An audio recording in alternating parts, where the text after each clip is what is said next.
Hujambo na karibu kwa mara nyingine tena mtazamaji wa The World News katika kipindi hiki cha ulimwengu wa siasa. Jina langu ni Adam Hussein. Jenerali mstaafu wa jeshi la Marekani Mark Kimmett, aliyekuwa pia msaidizi wa waziri wa mambo ya nje wa masuala ya kisiasa na kijeshi nchini Marekani, aliambia shirika la habari la Al Jazeera kwamba rais wa Marekani amechanganyikiwa kwa kuanzisha mashambulizi kutokana na kushindwa kwake kwa diplomasia. Jenerali huyo wa kijeshi mstaafu nchini Marekani amesema kwamba hatua za kijeshi za hivi punde za Washington huenda ni jibu la moja kwa moja la mashambulizi la mtindo wa diplomasia la kuondoa mtindo wa diplomasia wa Marekani uliokuwa ukiendelea, na ni kushindwa kwa rais wa Marekani na kuchanganyikiwa kwa rais huyo wa Marekani anayedhani kwamba pengine kushindwa kwa diplomasia kunaweza kukajibiwa kwa mashambulizi.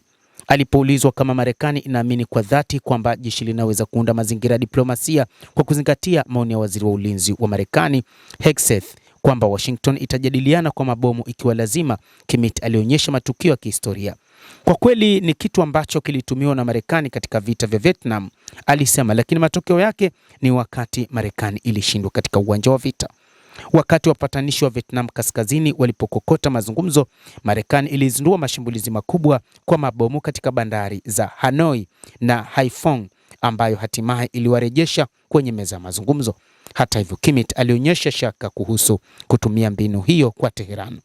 Sasa kama mtindo huo wa mazungumzo, mtindo ule wa kulazimishana unaweza kufanya kazi katika kesi hii, sina hakika. Ninamaanisha wa Iran wanatumia subira kama moja ya zana zao kuu, alisema, lakini anaamini kwamba wa Iran hawatalazimika kuangalia mashambulizi haya zaidi, watayajibu na kwa kishindo watasababisha hali kuharibika katika Mashariki ya Kati, lakini pia hali ya uchumi kuzidi kuzorota.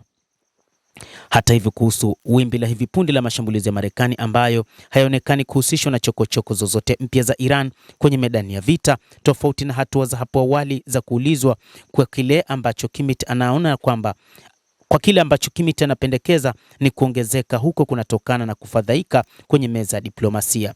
Nadhani Rais Trump alitumia lugha isiyoeleweka aliposema kwa maneno mengi, wa Iran wanatubana, Kimmett aliongeza, akielezea mbinu za kuchelewesha kama mtindo wa kawaida wa mazungumzo ya Iran.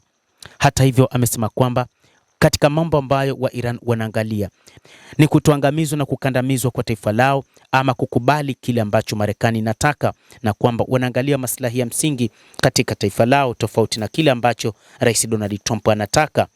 Anachokitaka rais wa Marekani ni kuhakikisha kila kitu anachokitaka kinakubaliwa na wa Iran, jambo ambalo wa Iran hawataki.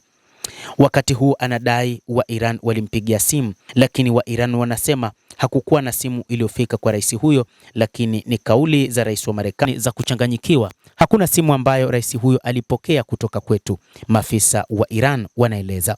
Mtazamaji wa The World News, endelea kutufuatilia na nikusihi usisahau kulike, usisahau kucomment, kadhalika kusubscribe channel yetu hii ili upate habari hizi kwa mapana kupitia The World News. Naitwa Adam Hussein, endelea kuwa nasi wakati wote, endelea kutufuatilia.